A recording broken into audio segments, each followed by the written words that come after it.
આજે હું Mitesh Panchal Agricon fertiliser private limited Ahmedabad વતી આપનું હાર્દિક સ્વાગત કરું છું.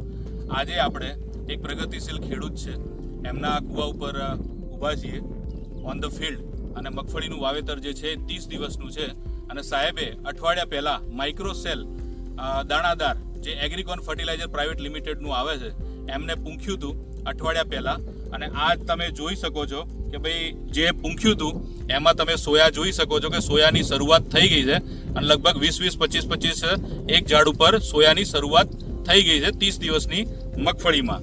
અને જે બાજુનું ખેતર છે એમના ભાઈનું એમણે સેમ વાવેતર છે સેમ દિવસનું 30 દિવસની મગફળી અને તેમાં એમણે કોઈ ટ્રીટમેન્ટ એગ્રીકોનની કરેલી નથી. તો તમે એમાં જોઈ શકો છો કે હજી કોઈ સોયાની શરૂઆત છે નહીં. વધતા પ્લાન્ટમાં પણ તમે જોઈ શકો છો કે ભાઈ પત્તાની ઘેરાઈ અને ફૂલોની સંખ્યા જ્યાં માઇક્રોસેલ નાખેલું હતું ત્યાં વધારે છે.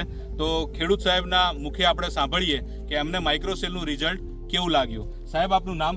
પટેલ જયંતિભાઈ નાથાભાઈ. પટેલ જયંતિભાઈ નાથાભાઈ. ગામ? નરસિંહપુરા ગામ. તાલુકો? તાલુકો ઈડર, જિલ્લો સાબરકાંઠા. તો સાહેબ આપણો મોબાઈલ નંબર?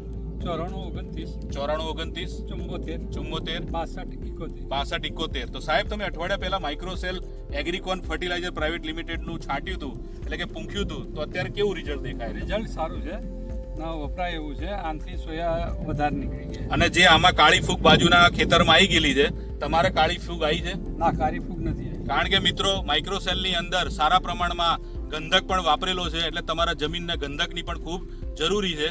એટલે ખેડૂત મુખે અને તમે બીજા ખેડૂતોને શું ભલામણ કરશો? ના, આ વપરાય ને માઇક્રોસેલ વપરાય. 100% વપરાય. આભાર. જય હિન્દ, જય ભારત.